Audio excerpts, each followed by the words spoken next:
Hi class, it's me, your math teacher Jello. For today's video, let's continue our discussion on how to compute commissions. This time, ang i-discuss naman natin ay salary plus commission. So ano nga ba ang salary plus commission?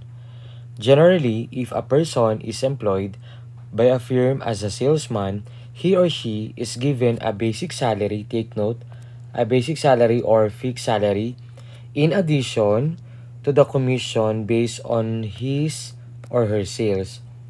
So, ang salary plus commission ay isang uri ng sistema ng pagpapasahod na kung saan ang empleyado ay tumatanggap ng parehong fixed na sahod or salary at karagdagang bayad or commission batay sa kanyang performance, kadalasan sa dami ng kanyang benta.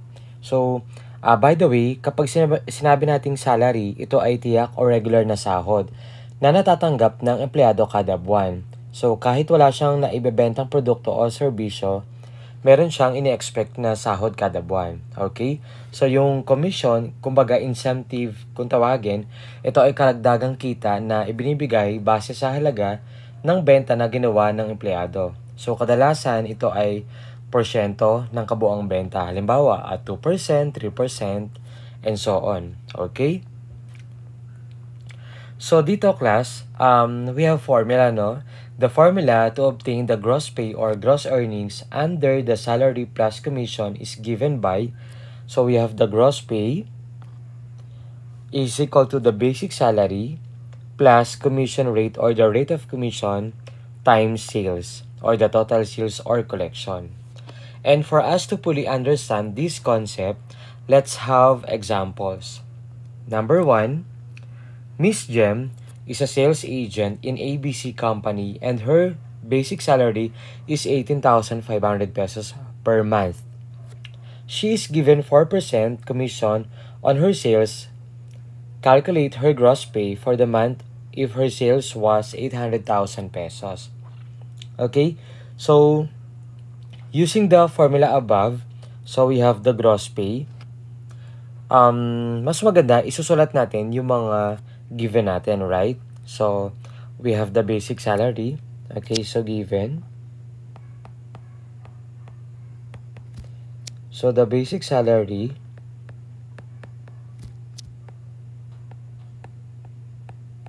equals 18,500 pesos.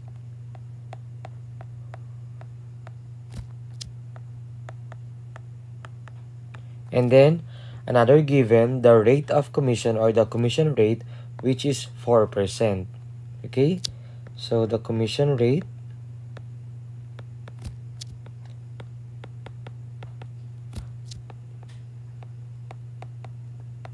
equals 4%.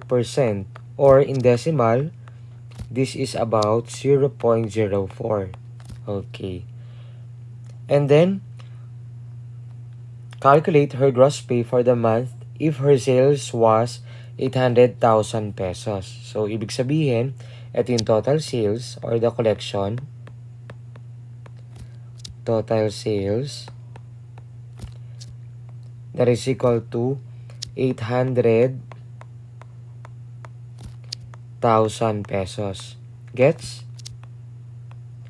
Okay, so after determining the given, the next thing to do ay ipa-plugin natin dito sa ating formula. Okay, which is gross pay is equal to the basic salary plus commission rate or the rate of commission times the total sales.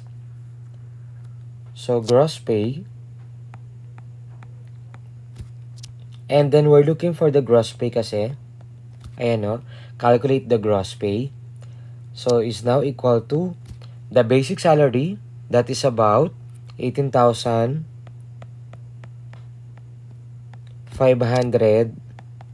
pesos.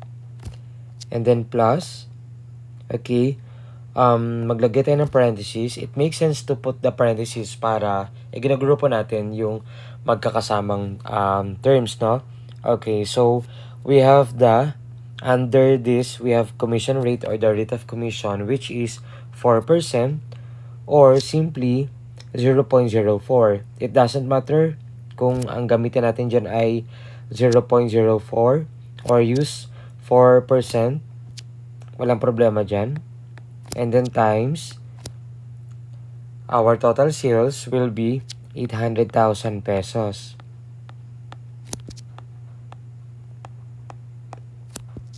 Okay? So, simplify natin class. First, let us copy or bring down 18,500 pesos plus 0.04 times 800,000 pesos. So, that is about, very good, 32,000 pesos. And then, after that, ipag-add lang natin sila. So, 18,500 pesos added by 32,000 pesos, that is equal to 50,500 pesos. Okay? So, thus, Miss Gem's gross pay for the month is about 50,500 pesos. So, ganun lang kasimple. Okay? So, now, let's answer number 2 example. Mr. Rowie is a car sales agent. He is paid commission at the rate of 3.5% and a basic salary of 28,150 pesos per month. For the current month, he sold 2 cars which with the total of 2,500,000 pesos. Okay. Ito yung total sales niya. Find his gross pay for the month. So, same procedure tayo sa number 1. So, ganun lang ang gagawin natin. So, first, state lang lahat natin ng given. Ayan. So, we have the commission rate or the rate of commission that is about 3.5%. Okay. So, 3.5%.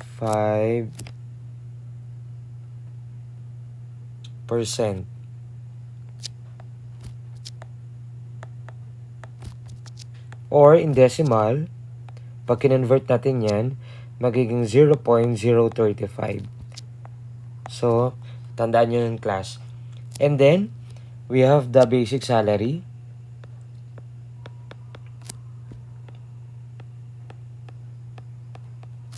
So, the basic salary is 28. Ito yung class.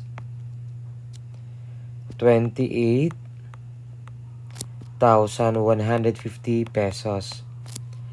And for the current month, he sold 2 cars with a total of 2,500,000 pesos. Ibig sabihin, ang total sales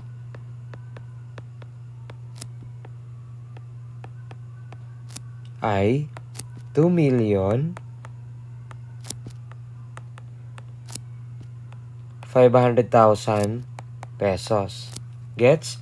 And then after determining those values, yung ating mga given, the next thing to do ay ipa-plug in natin sa ating formula. Okay.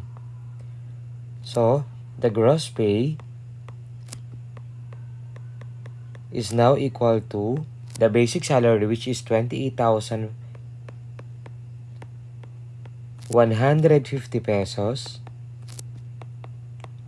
added by, so maglagay tayo ng parentheses.